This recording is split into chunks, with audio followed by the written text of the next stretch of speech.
Good evening, friends. My friends, it just happened. House of Representatives have just signed a bill that includes $1.7 trillion in spending. President Biden is now ready to pass new legislation, but this bill has several provisions that will affect millions of Americans. And some Americans can expect to see a drastic change in their monthly benefit checks. So friends, please make sure that you watch until the end of this video for the complete details. Also, I will be giving away a Walmart gift card every day this month. If you would like to enter the daily giveaways, all you have to do is click and like several of my videos, and then comment below the keyword of each video that you watch. The more videos that you comment on, the greater your chances, friends, of winning these daily giveaways. According to the White House, the House of Representatives passed a sweeping $1.7 trillion spending bill that will keep our government from running out of money at midnight. The bill passed 225 to 201, with 9 Republicans supporting the bill, with Democratic Representative Alexandria Ocasio-Cortez of New York voting no. House Majority Leader Steny Hoyer said, "The bill is a critically important piece of legislation, not only to keep our government funded, but keep our people being served to show that the United States of America's government works." President Biden, who said in a statement just after passage that he'd sign the bill into law as soon as it reaches my desk, and he applauded its bipartisan support. President Biden signed a short-term funding bill into law today, officially averting a government shutdown ahead of the midnight deadline, and giving legislators on Capitol Hill enough time to get this spending bill processed and ready for his signature sometime in the next coming days. House Republican leaders had told GOP members to vote against the bill. Some House Republicans, including current House Minority Leader Kevin McCarthy, had called for punting the issue to the new Congress. McCarthy said the omnibus spends too much, increasing the deficit and fueling more inflation. The bill keeps doors open for federal agencies through September 30th, 2023, and is set to head to the President's desk upon its expected passage, despite some anticipated repudiation from a handful of GOP House members. So friends, it's really great that Congress is finally taking action to avoid a government shutdown. Lawmakers seize on the opportunity presented by the massive end-of-the-year spending bill to insert some of their favorite changes, including modifying how retirement savings are treated. Current tax laws provide most parents or guardians with a tax credit of up to $2,000 per year for each of their children. For half of President Biden's first year in office, this tax credit got a lot more generous. It was a monthly benefit of $300 for every young child and $250 for every child between the ages of 6 and 17. In the eyes of Democrats, some Republicans, and many social policy experts, this expansion was a huge success, almost immediately reducing hunger and measures of poverty among children. When the expanded benefits ended at the end of 2021, childhood poverty immediately spiked once again by 41%, meaning that 3.7 million children were living in impoverished households in January 2022 compared to the prior month. Despite much talks for a new expansion of the child tax credit, Congress stuck with the existing benefit.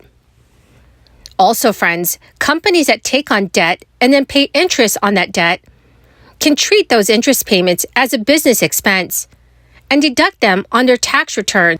But the 2017 law set a stricter cap, starting in 2022, on just how much of those interest expenses that companies can deduct. The change could cost corporations billions of dollars, added up across all the companies that will be affected.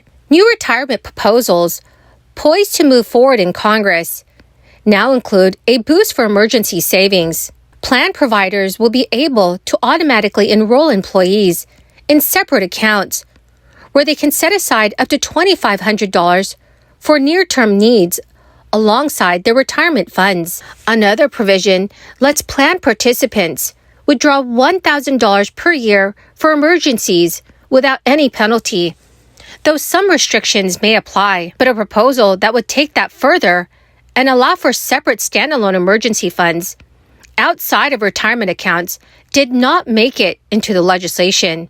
That would have helped nearly 50 million workers who do not have workplace retirement plans to set aside emergency funds.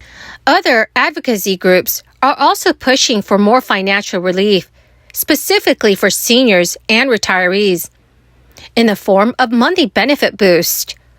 So, dear friends, what are your thoughts on all of this? Well, my wonderful friends, that is the end of my daily stimulus update video for this Friday evening. Thank you so much, friends, for joining me here this holiday season. I want you all to know that I greatly appreciate every single one of you. I will be announcing a new winner for the Walmart gift card giveaway in a video later today. So please make sure that you enter the giveaways by clicking and liking several of my videos. And do comment below the keyword of each video that you watch. Thank you, my friends, and have a wonderful and blessed holiday season. Process. But you would still have an abundant chance on the floor to debate it and discuss it, because most people on the committee in question are not represented. No, most people not on that committee have never had an opportunity by the time it reaches the floor to weigh in. So we had that. But today, it seems that we have to beg and plead and barter for any amendments, and we're made to feel guilty about it in the process. They have the audacity to hold off on this thing deliberately by design and release it in the early morning hours of December 20th, having scheduled a shutdown the day before Christmas Eve, and then tell us that it's somehow on us unless we eagerly jump onto it and read it. Why is that a problem? Well, it's a problem because, again, it's 4,155 pages long. We get desensitized to this over time. The complexity. Complexity in law is itself a subsidy. It's a corrupt subsidy that subsidizes the wealthy and the well-connected in this country. 4,155 pages long. Just put this in perspective for a minute. I speak on average about 120 words per minute when I speak on the Senate floor. I don't know whether that's something to be proud of or not. I don't know how that stacks up to others, but that's the rate at which I typically speak on the Senate floor. At that pace, it would take me 5 straight days. And by days, I don't mean 8-hour work days or 10 or 12-hour work days. I mean 24-hour work days. 5 straight 24-hour periods consecutively, back to back, without so much as a bathroom break. And certainly no opportunity for sleeping. Nothing other than reading. It would take 5 straight consecutive days of continuous reading at that pace in order to get through this. The Bible is a long book, and it's 1,200 pages long. And so going through this, reading through this, which the Bible's actually interesting and full of stories that you can follow, much more interesting than this. I mean, even when you get into the depths of Habakkuk, you're not dealing with stuff like this. But you'd have to read, to get to the same amount of text, you'd have to read